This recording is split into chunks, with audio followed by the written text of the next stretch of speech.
Hey, how's everybody doing? Got this week's devotional. It's a little late this evening than it usually is. Had a lot going on this weekend. I had a youth conference in Fort Smith, Arkansas. It was pretty neat to go see God really speak to a lot of children. So I kind of been out of wits or out of sorts about my stuff, but I wanted to hit in Ecclesiastes, and just a little background on Ecclesiastes. It's King Solomon, which, you know, we talk about him a lot in First, Second Kings. King Solomon is he's the author of Ecclesiastes, and just in case you don't know, he's the richest and wisest man of all time. Well, of all kings, he's the wisest man in the Bible that we talk about. I mean, his wisdom was a supernatural ability that God gave him, and he just happened to be one of the richest guys ever too, kings. And he had done and seen a lot of things, Solomon had. And I know for me personally, it's easy whenever I talk to somebody who's been in the situations that I may be asking them, you know, hey, how do I do this? And if I'm seeking guidance from somebody and they haven't got any idea what I'm talking about, it's really hard to take guidance from somebody who doesn't understand where you're coming from when you ask this. So when I read Ecclesiastes, I see all these things that Solomon, you know, he's been there. You know, I've never had the money that he has, but he's had all of it. And for him to give you input on what it's like to have everything and have nothing, you know, it means a lot to me. So I read Ecclesiastes as it's a personal letter from him to me, and he's giving me guidance. So maybe if you read Ecclesiastes, look at it like that, like he's giving you his input from the things that he knows personally, and you know, he's seen this and knows this personally from God, and he's telling you this. So, but the verse is, those who love money will never have enough. How meaningless to think that wealth brings true happiness. The more you have, the more people come to help you spend it. So what good is wealth except perhaps to watch it slip through your fingers? And that is Ecclesiastes 5:10. Sorry about that.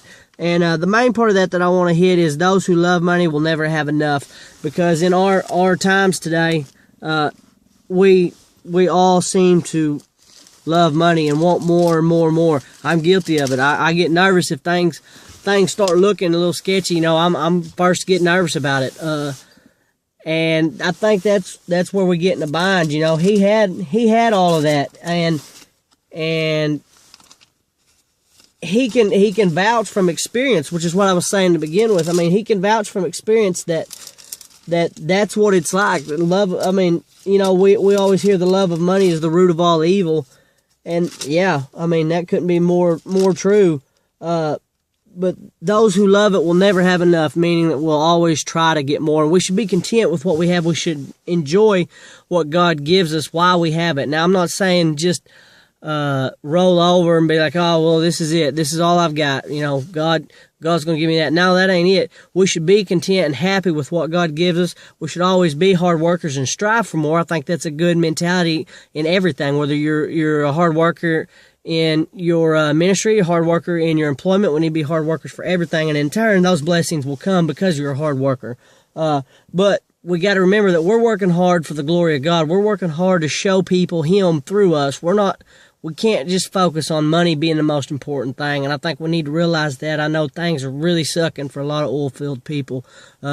People are still getting cuts in pay. People are getting laid off. I've got tons of friends that, you know, that are in bad shape right now, and we need to remember that right now it's the hardest time to realize that we got to lean on God for help, and we got to realize that the love of money, you know, is the root of all evil. And as it says in 5:10 Ecclesiastes, those who love money will never have enough. Sorry to keep looking back at the Bible, but you'll never have enough of it. So be content with what we have. Be happy with what we have. Be thankful. Always seek better. Ask God for guidance, and He'll show us the way we need to go, even in these down times. Whether you lost your job, times are tough because your pay's getting cut, whatever it is, we need to seek Him, ask Him for help, and He'll show us what we got to do. And we'll never have enough if we're not happy with what we got. I hope everybody has a good week. Sorry if it's kind of all over the place. But it really speaks volumes to me because of the situation that we're in right now in the oil field. So I hope everybody has a good week. Stay strong. Keep praying. We need to keep praying for all those in our line of work. keep harping on it, but you know, there's a lot of people hurting, and it's not just money. It's, you know, families are hurting, people are fighting, and people aren't getting along, and it's not good. You know, that ain't the most important thing. So, sorry for carrying on, but y'all keep praying. I'll pray for y'all. Y'all pray for me. Love each other, and I'll talk to y'all next week.